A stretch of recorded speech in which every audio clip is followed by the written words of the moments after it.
आज का जो हमारा टॉपिक है वो इस हवाले से है कि दुनिया के मुख्तलिफ़ कौमों ने वक्त को समझने के लिए और वक्त को जो है ऑर्गेनाइज़ करने के लिए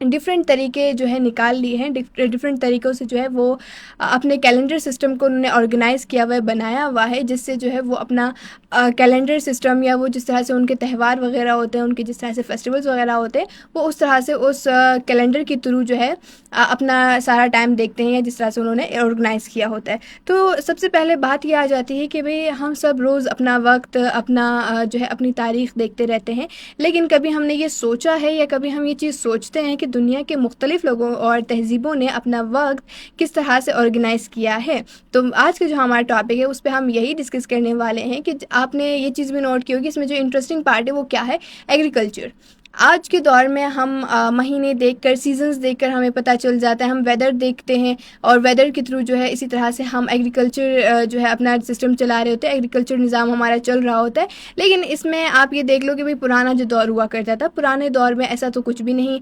एग्रीकल्चर सिस्टम से रिलेट मतलब वहाँ पर उनके पास कोई भी कैलेंडर या वेदर का कोई भी अपडेट नहीं हुआ करती थी। तो वो लोग किस तरह से अपनी ज़िंदगी को गुजारा किया करते थे, या किस तरह से वो जो है अपनी ज़राअत का काम किया करते थे। तो ये जो है सबसे इम्पॉर्टेंट पार्ट और बहुत इंटरेस्टिंग पार्ट है कि जो पहले के लोग हुआ करते थे, पहले के ज़माने में उनके पास इस तरह की मशीन्स वगैरह या वेदर ऐप्स वगैरह नहीं हुआ करते थे, जिसकी वजह से जो है वो सूरज और चाँद को देखकर अपने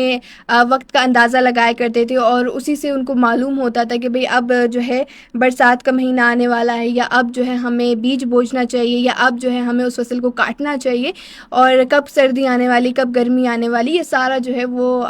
एग्रीकल्चर का जितना भी वो होता है,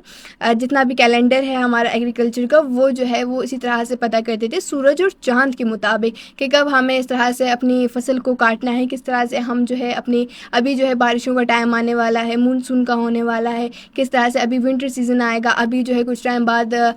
समर सीज़न आने वाला है। तो क्या है कि ऑल ओवर उनको पता चल जाता था, वो सूरज और चाँद से के मुताबिक जो है अंदाज़ा लगाया करते थे। तो क्या है कि आज के इस टॉपिक में हम यही बात करने वाले हैं कि हमारे पास डिफरेंट तरह के जो है वो कैलेंडर्स मौजूद हैं। अब ये बात आ जाती है कि भाई कैलेंडर होता क्या है। हमारे लिए कैलेंडर तो वो है कि भाई जिससे हम अपना दिन, महीना और साल वगैरह काउंट करते हैं, लेकिन कैलेंडर सिर्फ एक तारीख़ बताने के लिए नहीं होता। ये हर कौम के, हर मज़हब के जो है सकाफ़त और कल्चर को, ज़िंदगी के तरीक़ों को गुजारने का एक वो कह सकते हैं कि भी ज़िंदगी के तरीके को भी देखने के लिए होता है। अब किस तरह से कि कैलेंडर जो होता है हमारे पास, वो अक्सर जो है लोग यूज़ करते हैं कि किस तरह से हमारे पास कौन सा फेस्टिवल आने वाला है, कौन सा हमारे पास जो है त्यौहार आने वाला है, किस तरह से हमने कौन सी चीज़ को किस तरह से देखना है। अब सबसे पहले अगर आप देख लो, जो कि बहुत ही ज़्यादा कॉमन हमारे पास कैलेंडर्स में कॉमन सबसे ज़्यादा क्या है, ग्रेगोरियन कैलेंडर हमारे पास जो है बहुत ज़्यादा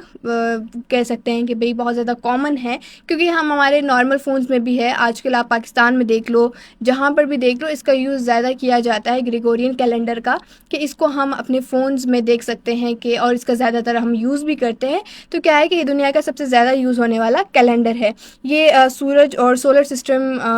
के ऊपर मतलब मबनी होता है। अब इसके बाद जो, और ये ज़्यादातर जो है ये वेस्टर्न लोग इसे यूज़ करते हैं। फिर इसके बाद आ जाता है हमारा एज अ मुस्लिम, हमारा जो इस्लामिक हिजरी कैलेंडर होता है, वो हमारा चाँद पे ममनू होता है। इसी तरह हमें पता चलता है कि भाई कौन सा महीना रमज़ान का आने वाला है, अभी हज का महीना आने वाला है, ईद का महीना है। तो क्या है कि ये हमें कौन सा कैलेंडर है हमारा, इस्लामिक कैलेंडर हमें बताता है। फिर इसके बाद हमारे पास एक और कैलेंडर आ जाता है जिसको हम कहते हैं हिब्रू कैलेंडर। ये जो है यहूदी कौम के लोग जो है इसको ज़्यादातर यूज़ करते हैं। ये उनका मज़हबी जो है त्यौहार हो गया, या जो भी उनके रसूमात वगैरह होते हैं, वो जो है वो उनका ये कैलेंडर बताता है। तो क्या है कि हर कौम ने या हर रिलीजन ने जो है अपना अपने कैलेंडर के मुताबिक अपनी ज़िंदगी को गुजारना शुरू कर दिया है। आज का इतना डिजिटल दौर है, तो उसमें हम जो है कैलेंडर्स के थ्रू अपनी ज़िंदगी को गुजारते हैं। कोई फेस्टिवल आ रहा है तो हमें हमारा कैलेंडर रिमाइंडर दे देता है कि भाई ये जो है आज का ये वाला दिन आने वाला है। ये जिस तरह कि आप देख सकते हो कि भाई पाकिस्तान में ही आप देख लो, हमारे कैलेंडर्स में हमें बताते हैं कि भाई ये कश्मीर डे आने वाला है, 14 अगस्त आने वाला है, वुमेंस डे आने वाला है, और जिस तरह से हमारा इस्लामिक कैलेंडर है, वो इस्लामिक कैलेंडर हमें बताता है भाई हज का कौन सा महीना है, ईद का कौन सा महीना है, रमज़ान किस महीने में आने वाला है। तो इसी तरह से बाकी मज़हब के भी लोग इसी तरह से अपने कैलेंडर को देखकर ही अपनी ज़िंदगी को गुजार रहे हैं। तो ऑल ओवर आज के इस प्रोग्राम में यही टॉपिक था हमारा कि कैलेंडर जो है सिर्फ एक तारीख़ या एक दिन देखने के लिए नहीं, बल्कि हम अपने फेस्टिवल्स को, अपने अच्छे दिनों को या जो आने वाले दिन होते हैं उनको भी किस तरह से गुजारना है वो भी हम कैलेंडर के थ्रू ही देखकर गुजारते हैं।